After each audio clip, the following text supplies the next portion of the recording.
Going to work is more than just earning a paycheck. It's an important part of human dignity. Unfortunately, too many Americans are getting paid not to work. Well, if it isn't another case of Republicans coming incredibly close to the point and yet still missing it. According to a recent study, Americans can receive more money to stay home than they could putting in a hard day's work. According to their findings, families of 4 in 3 states can receive more than $100,000 in cash and benefits per year without working. A further 14 states allows a family of 4 to receive more than $80,000 in cash and benefits without working. In West Virginia, my home state, 2 unemployed parents with 2 minor children can make over $73,000 in unemployment benefits and health care subsidies. Unfortunately, this is more than essential workers like our firefighters and truck drivers make in a year. Hardworking West Virginians helped build America. From the coal industry to the logging industry, our nation needs mountaineers to keep America moving forward. While it's true that the CARES Act provided unemployment benefits for Americans in the early days of the coronavirus pandemic, the pandemic is over. Even President Joe Biden said as much on 60 Minutes.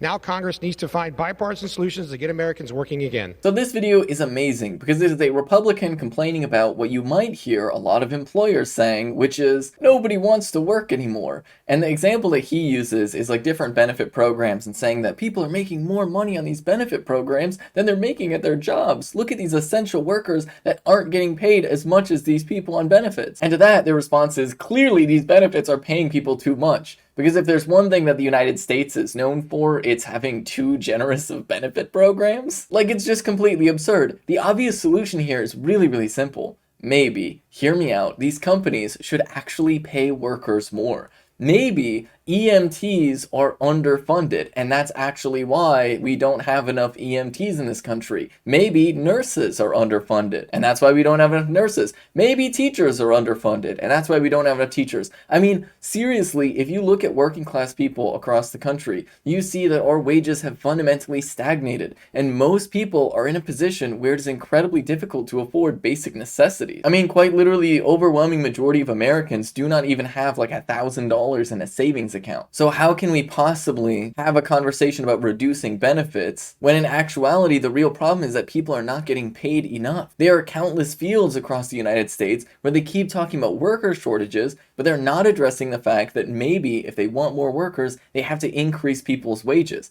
I mean, just look at what's happening in the rail industry. We are seeing a ton of derailments across the country consistently, and it is specifically because if you look at these railroads, they've actually cut staff. The railroad companies have literally done massive layoffs in order to cut corners where they have less people working for more hours at incredibly low wages, and then they wonder why these accidents happen. It's because people literally do not have enough time to actually fully do their jobs. And in some cases, it's even people who are untrained or unqualified to do particular jobs that are being asked to take on more responsibilities than they really should be because these companies have so little interest in actually paying people to do the work that needs to be done. So basically, these companies are expecting very few people to do a lot of work and any new people they hire to accept dirt wages. But that fundamentally is how capitalism operates, because one thing that capitalism depends on is unemployment. It is actually the reserve army of labor that allows them to keep wages low. And that's why they want to go after benefit programs. Because if you can afford to be alive outside of having a job, then you can wait longer periods of time and demand higher wages whenever you do eventually get a job. But if your benefits are terrible and not enough to survive,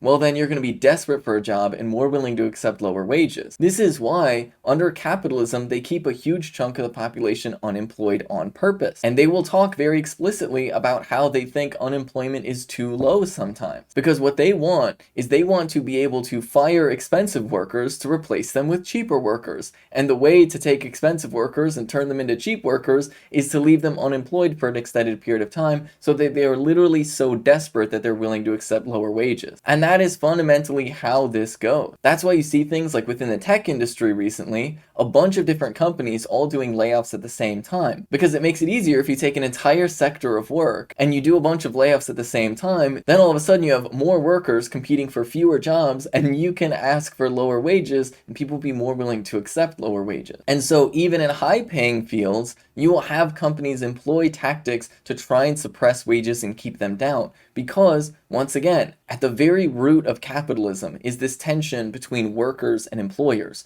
where employers want to make as much money as possible and pay their workers as little as possible, which means that fundamentally the interests of capitalists and workers will always be in contradiction with each other. And it's very, very clear that the Republican Party is very much on the side of the capitalists, because when they see that nobody wants to work anymore, their response is to make workers more desperate in order to force people into the workplace, instead of asking the companies to do the morally decent thing, which is making sure that people can afford to survive while they're working. Because one thing that is actually happening in some of the wealthiest towns in the country is that they're struggling to find people to work retail or as servers at restaurants because they are literally not paid enough money to live in the area. And of course, all the rich people that live there are deeply, deeply upset because their restaurants and grocery stores are understaffed. But the solution is also the one thing that they don't want to do under any circumstances, and that is just pay the workers what they actually deserve and pay the workers enough